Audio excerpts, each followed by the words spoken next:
di komunikasi dan informatika nih Om ya. Kenapa sih film-film yang itu masih bocor nih Om? Halo Om? Halo? Film naon? Film biru, film masih kena bisa bocor, masih kena bisa diakses. Per website 5 juta. Edan tuh. Sedangkan Bisa. satu orang itu minimal bisa nge-handle 50 website. Jadi orang bereme, asal orang bisa ngebagiran polisi dan Kemenkominfo, maka orang bisa menang minimal 250 juta sebulan, bro. Wah, edan eta gitu.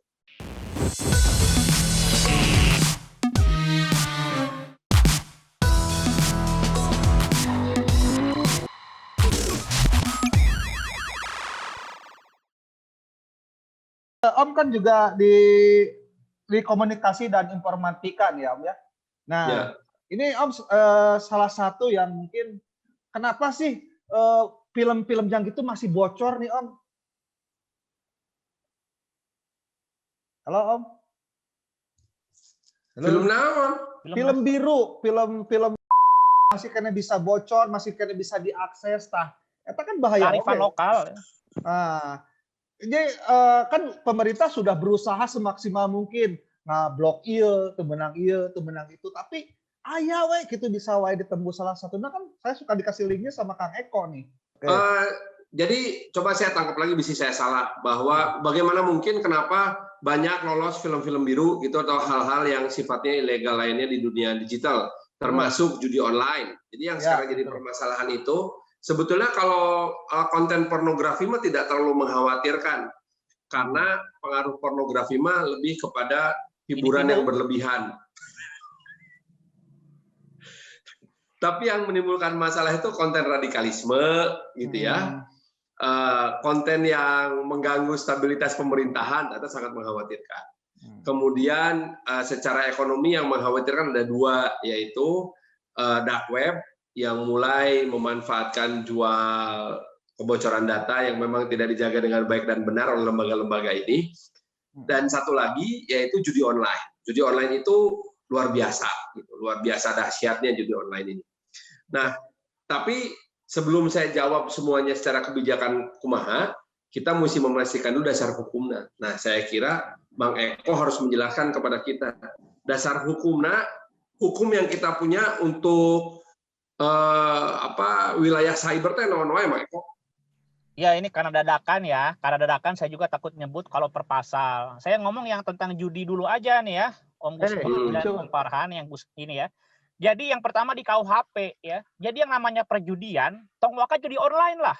Rek judi dadu, judi hayam, judi naon ya. Udah dilarang namanya judi. Termasuk berarti judi online. Nah, judi online selain dilarang sama KUHP, dipertegas dilarang sama Undang-Undang ITE ya. Jadi konten yang bermuatan perjudian gitu ya, itu juga termasuk pidana.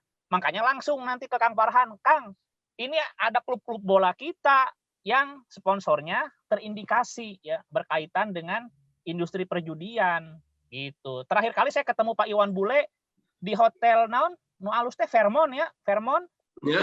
Jawabannya kaget. Begitu ya. Nanti saya tanya ke anak buah saya tuh. Jadi Pak Iwan Bule saja polisi itu teh ya, udah fasih lah masalah kriminal aja baru ngeh kalau salah satu klub itu benar-benar sponsornya tunggal itu ya perjudian dan beberapa klub itu ada sponsor-sponsor kecil terindikasi judi gitu. Berarti itu melanggar Undang-Undang ITE karena nanti kan dia main itu kan disorot kamera ya. Main disorot kamera, disiarin TV, lalu streaming. Nah, itu kan ada Undang-Undang ITE-nya di situ. Plus KUHP juga kena gitu. Nah, sekalian saya juga mau nanya ke Kang Farhan nih, pas pisan komisi hijinya. Gitu Kang Farhan, kalau dasar hukum ya saya cuma bilang KUHP dan Undang-Undang ITE. Undang-Undang ITE. Ya. Itu Kang Farhan. Ya. Nah, jadi kalau misalkan pertanyaan tadi yang disampaikan, pada dasarnya kita itu memang diwajibkan pemerintah ya dalam hal ini. Saya mah pasti ngabelaan Menkominfo punya kumaha oge. Pemerintah itu memang diberikan kewajiban dan kemampuan untuk melakukan take down. Dan lembaga-lembaga yang mampu melakukan take down itu adalah yang pertama tentu Kemenkominfo. kedua BSSN, Badan Sandi dan Cyber Negara, yang ketiga adalah kepolisian gitu.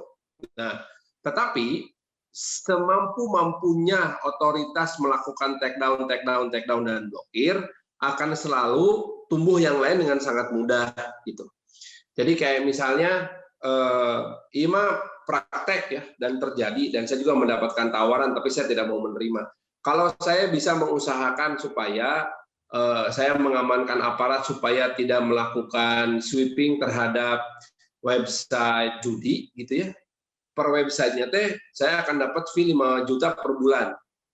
Terus saya teh anjir asa tuh worth it lah. Saya teh bilang, ngapain sih 5 juta sebulan mah duit haram gitu, jangan naon teh. Minimal 500 juta. Ya, karena dalam sebulan kalau Bapak setuju dan Bapak bisa jagain supaya kita nggak dikejar sama aparat, 5 juta per website per bulan, dan Bapak teh bisa nge-handle 100 website. Kebayang tuh? Dia akan tumbuh dengan eksponensial gitu. Wah, jadi naon 2 pangkat ente si ieu teh si rumusna gitu. Hari ini 2 kali hiji, besok 2 kali 2, besoknya lagi 2 pangkat 3, 2 pangkat 5, terus eksponensial. Jadi kebayang, makanya banyak yang terindikasi melakukan dukungan ya atau perlindungan terhadap judi online itu karena dapat fee per website 5 juta. Edan tuh. Sedangkan satu orang itu minimal bisa nge-handle 50 website. Jadi orang bereme, asal orang bisa ngebagiran polisi dengan Kemenkominfo, maka orang bisa menang minimal 250 juta sebulan, bro. Wah, edan eta gitu. Nah, tentu saya harus menolak dan saya tidak mau terlibat di dalamnya. Saya tidak mungkin mau saya tarima heula, kalau mau jadi saya bisa dilaporkan. Karena Eko pasti tahu. Kalau saya melaporkan hanya dari ajakan aja, tidak cukup kuat untuk melakukan penindakan. Pokoknya orang kudu aya heula buktina, narima duitna kanyahoan jelemana, geus jadi websitenya karena orang melaporkan. Ketika orang melaporkan eta, bebak orang pasti. Itu mungkin saya melawan hal kekuatan sebesar itu gitu. Nah, demikian juga dengan konten-konten pornografi. Tuh anjir, konten pornografi mah TikTok itu adalah platform distribusi konten semi pornografi nu edan-edanan gitu. Ditambah dengan Reels, ditambah dengan sekarang ada micet. Ya. Saya bertemu dengan orang micetnya. Si orang micetnya mengatakan, wah, saya hanya menyediakan sebuah platform, Pak. Nah, apa yang bisa kita lakukan? Ternyata secara proses hukum yang bisa kita lakukan adalah katakanlah di sebuah tempat di apartemen, contohnya mungkin seperti apartemen yang ada di Cicadas itu. Gateway. Pernah Gateway. Contoh. Cenah di dinya loh Pak, BO transaksi BO menggunakan micet. Ya. Yang bisa dilakukan adalah bukan menutup micetnya. Kita nggak bisa menutup micetnya. Kita apa? Yang di dinya aya samperkeun we hiji tawakan. Dan Bang Eko punten saya takut salah. Kalau sampai terjadi prostitusi online, yang ditewak teh saha? Si punten ya bahasa saya, si pelacurnya. Si perempuannya nggak bisa, si konsumennya nggak bisa. Yang bisa dipidana cuma penyedia tempat atau germonya. Jadi Mang Gusdur jangan khawatir. Mang Gusdur mau ditewak, tenang weh. Saya nu ngajamin. Oke, siap. Lanjutkan berarti ya. Ya, kira Mang Gusdur teh sebagai anu di BO atau nggak BO? Anu nggak BO. Jadi gini, Om Farhan, ini juga sekaligus nih ya. Jadi penelitian saya narasumbernya di apartemen Kalibata ya. Saya punya kesimpulan akhirnya bahwa yang namanya prostitusi online itu ya sebetulnya nggak ada. Yang ada itu adalah prostitusi biasa ya, tapi memanfaatkan kemajuan teknologi gitu. Ya. Teknologi. Nah, kalau online itu adanya apa? Adanya ketika dia dagang, dia menjajakan dirinya, ngirim-ngirim foto ya, ngirim-ngirim foto, video. Nah, itu baru dijerat secara online bisa pakai undang-undang ITE pornografi ya, menyebarkan konten pornografi. Tapi kalau prostitusinya sendiri, ya itu kita pakai pasal KUHP saja. Jadi yang ada itu hanyalah prostitusi biasa, tapi dia memanfaatkan komunikasi. Ya, sekarang kan bisa pakai WhatsApp, bisa pakai apa? Naon deh, Telegram, naon gitu bisa. Dan itu yang harus Kang Gusdul yakini ya, biar tetap semangat. Si konsumen sama si PSK-nya itu nggak bisa dipidana. Yang bisa dipidana itu adalah si mucikari ya, si caloknya yang menjajakannya, sama si penyedia tempat. Ya, penyedia tempatnya. Udah itu aja Kang Gusdul ya. Jadi Kang Gusdul kalau mau ke Jardin kemana tetap semangat, aman. Oke. Nih dari pihak pemerintah sendiri udah berapa persen nih Om yang dilakukan nih untuk mengatasi itu? Tadi kan Om mengatakan tidak bisa si platformnya ditindak atau ininya, tapi harus orangnya kan pendekatan. Iya, kalau dari laporan pemerintah sih setiap hari ratusan sampai ribuan website ilegal yang melakukan pelanggaran hukum diblokir. Gitu. Tapi bukan itu poinnya. Poinnya mah bagaimana kita sebetulnya siga kieu Mang Gusdul mindset kita dalam menghadapi hal-hal ilegal di dunia cyber mesti berpikirnya gini. Mang Gusdul mungkin nggak melarang anak Mang Gusdul untuk katakanlah tidak makan Indomie gitu atau tengah rokok kalau kita punya anak. Mungkin di rumah bisa, tapi begitu dia keluar rumah bergaul dengan teman-temannya, bagaimana cara kita mengendalikannya? Kan mungkin dituturkan 24 jam. Ya, tetapi kita berikan edukasi di rumah bahwa tong beuting Indomie, mun bisa mah meuli bubur, bantuan tukang dagangna sekalian. Tong loba teuing ngarokok, mun bisa mah tong ngarokok lah sehat. Kan kita kan memberikan edukasi ya.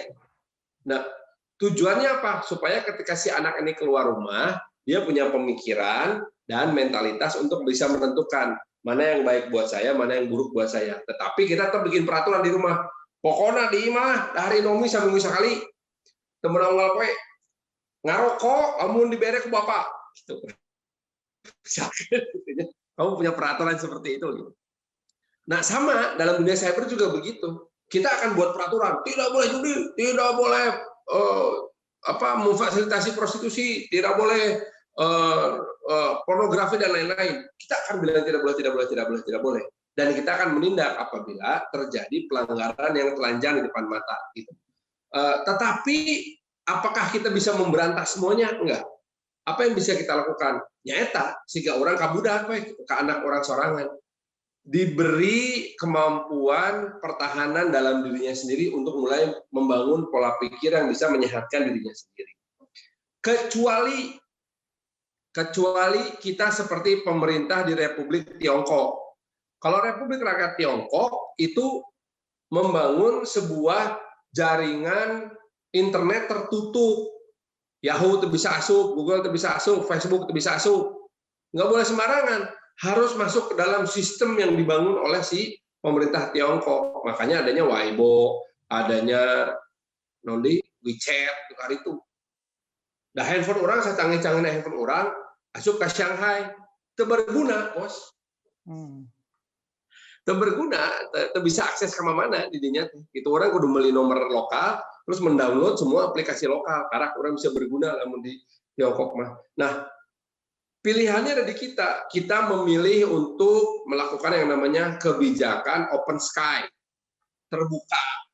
Mana yang download Facebook, mangga. Arek nyeun real, jeung TikTok sampai 20.000 kali, mangga. Joget gitu, kaminya, pemerintah teh. Gitu. Ya. Tapi ingat, namun maneh tiba-tiba muka batu dan masuk dalam kategori pornografi, tewak. Namun maneh katingali jujudian, tewak. Gitu. Nah, hanya itu yang bisa kita lakukan, nggak bisa lebih. Makanya sebetulnya pekerjaan terberat dari Kemenkominfo adalah melakukan edukasi kepada masyarakat bahwa cyber teh Nah, lalu siapa yang akan melakukan pengelolaan nanti? Yang akan melakukan pengelolaan ayeuna mah namanya BSSN. Tapi nanti akan dibuat sebuah lembaga baru, Otoritas Pelindungan Data Pribadi, itu beda deui. Pada saat bersama nanti kalau tindakan hukum siapa yang akan melakukan penyidikan sampai ke penuntutan dan lain-lain, ya eta mah aparat hukum tina polisi, jaksa, ke pengadilan. Gitu, Bro. Siap, Om. Tuh, Mang Gusdul langsung kepikiran jadi komisioner tah. Pelindungan data pribadi. Oke, daftar Mang Gusdul. Oke. Komisioner Otoritas Perlindungan Data Pribadi. Mana bisa noong data-data anu mereka-mereka yang engkau keceng. Wah, hanya Geraldine minimal. Waduh. Ketinggalan si mabutian. Om, satu lagi nih Om. Om, lebih berat tekanan di mana ya Om ketika jadi pengurus Persib apa sekarang jadi anggota dewan nih?